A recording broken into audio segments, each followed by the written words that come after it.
साथियों नमस्कार। बीएससी 5वां semester applied zoology 4th unit short answer question की श्रृंखला में आपका स्वागत है।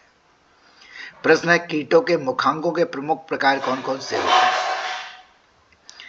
कीटों के मुखांग विभिन्न प्रकार के होते हैं।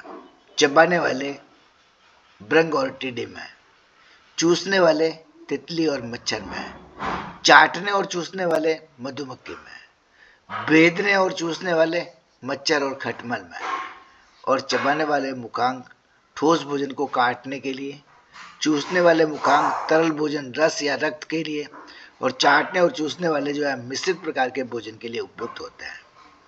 ये मुखांग कीटों के भोजन और पर्यावरणीय अनुकूलन को दर्शाते हैं और उनकी प्रजातिगत विविधता के आधार पर है। कोलियोप्टेरा गण की विशेषताएं क्या है? कोलियोप्टेरा गण के अंतर्गत भृंग और बीटल्स आते हैं। यह कीटों का सबसे बड़ा गण है।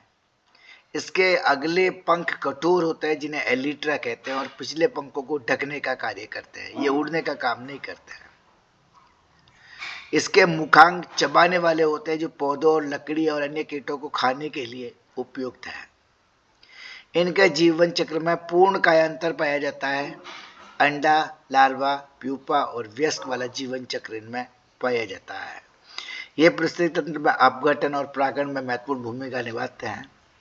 इसके उदाहरण हैं लेडी बग और फायरफ्लाई।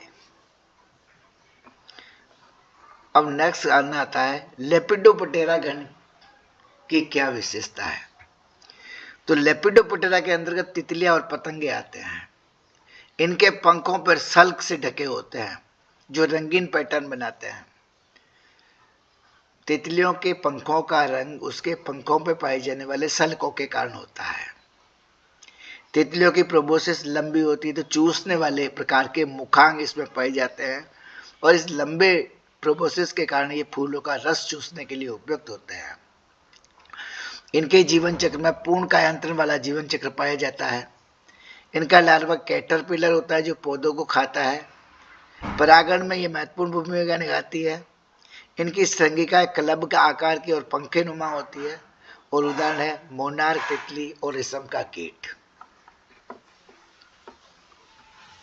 नेक्स्ट आ जाता है ऑर्डर डिप्टेरा गण की क्या विशेषता है? डिप्टेरा गण के अंतर्गत मक्खियां और मच्छर आती है।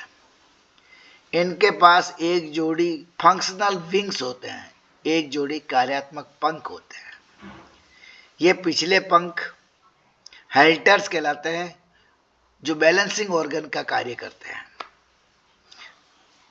तो हम कहेंगे डिप्टेरा के अंतर्गत जो मक्खियां आती है उसमें दो जोड़ी पंख में से पहला जोड़ी पंख जो है फंक्शनल विंग होता है और सेकंड जोड़ी विंग जो होता है हल्टर्स जिन्हें बैलेंसिंग ऑर्गन कहते हैं उसमें परिवर्तित हो जाते हैं।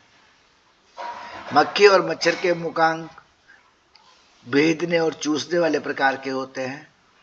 इनके जीवन चक्र में पूर्ण कायांतरण पाया जाता है।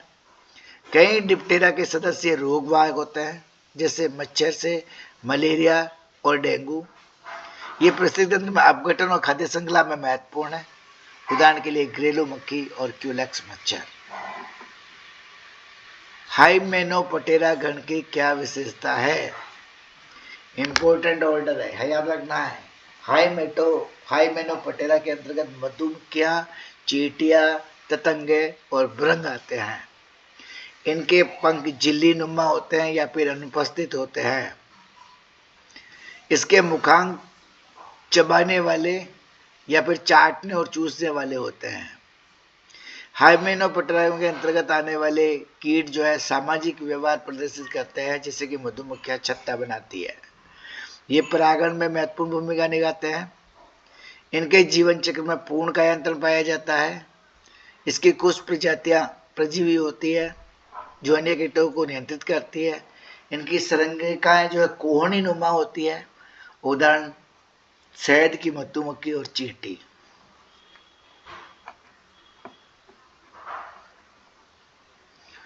धन्यवाद। जय हिंद, जय भारत।